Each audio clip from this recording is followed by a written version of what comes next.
If you spend enough time studying conflict-era fieldcraft, you start to notice that some of the most effective techniques never make it into modern manuals. They fade into footnotes, then into rumour, and eventually into practical obscurity. That's why today, on Legacy of Survival, we're going deep into one of the most quietly powerful yet strangely forgotten skills from World War II, a rope trick so reliable that soldiers, engineers and resistance groups relied on it across multiple theatres of war. Before we get into it, make sure you subscribe and share, because if you're the kind of person who values historically tested survival knowledge, this is exactly the kind of content we uncover here. And unlike the glossy, watered-down techniques you see circulating online, this one is grounded in real field application. The hook here is simple. During World War II, supply shortages forced soldiers to get creative. Rope wasn't just a tool. It was a lifeline used for constructing shelters, moving equipment, traversing obstacles, securing loads, and even performing emergency rescues.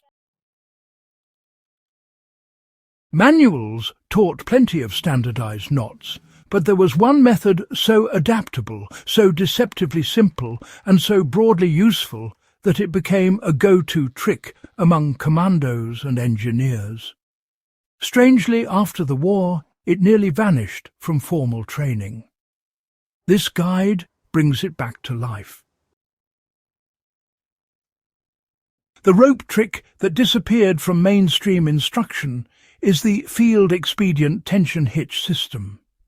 You might hear fragments of it discussed under different names today, but what made the World War II version special was its improvised, no-hardware design. Soldiers could secure heavy loads, rig trip-resistant shelters, create emergency drag systems, or anchor a rope to irregular objects, all with a rapidly adjustable hitch that held firm under tension yet released instantly with one controlled pull. Its power lay in combining two elements: a form of the adjustable gripping hitch and a directional tension lock. Together, they created a temporary but extremely secure system that could be built in seconds using nothing more than a rope and whatever anchor point was available. Understanding how soldiers used it in the field is where the real value lies. For instance, when Allied commandos moved equipment like radios or ammunition crates across rough terrain, they often needed a way to cinch a load tightly to a sled or makeshift carrier without wasting time retying knots. By wrapping the rope around the anchor and forming 2 or 3 upward coils that gripped tighter the more tension they received, they created a self-locking hold. Then, by adding a tension lock, a simple loop pulled over a bight, they could tighten the line by hand, secure it instantly, and release it just as quickly. This combination turned loose rope into something close to a mechanical ratchet, without metal parts that could rattle, freeze, or fail under mud and grit. Another wartime example came from engineers constructing temporary rope bridges. When securing the bridge line to uneven or unreliable anchors, they needed a system that allowed micro-adjustments without sacrificing safety. Using the same tension hitch approach, they could pull the main line taut, lock it, adjust it again, and then lock it once more. You can apply this today in several practical ways. If you're securing gear to a backpack frame or the roof of a vehicle, just wrap your rope around the anchor point twice. Then feed the working end back toward the standing part and make 2 coils that wrap upward along the line. Pull the standing part tight and you'll feel the coils grip. Finish it by forming a small loop in the working end, passing a bight of rope through it and tightening down. This creates your tension lock. At this point, you can cinch the line as tightly as you want. It will hold under load, but with a firm tug on the bight, the system pops free instantly.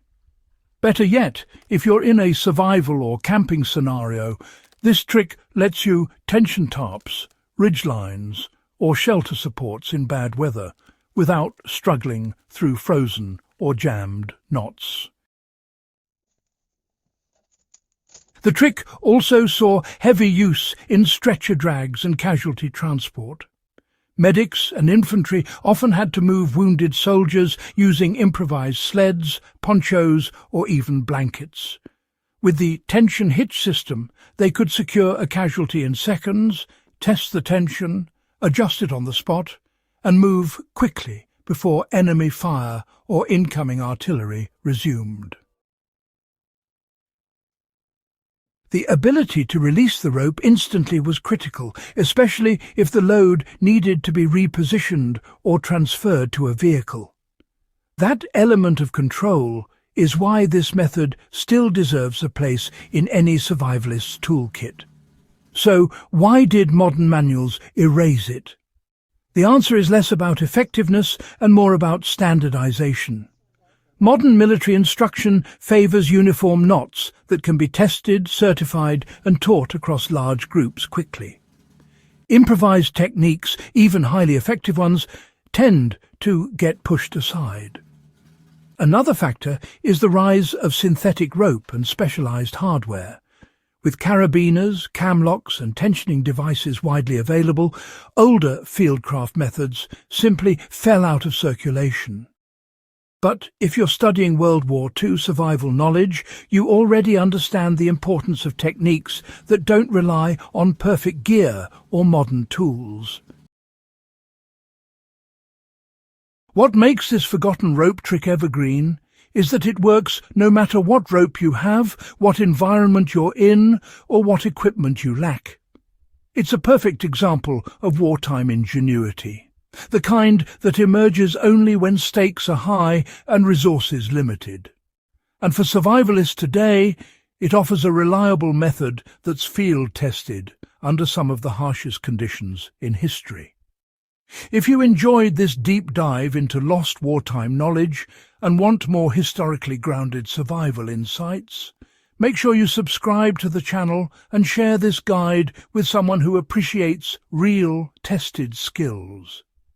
Every week we uncover another piece of forgotten expertise that deserves a place in your modern readiness toolbox.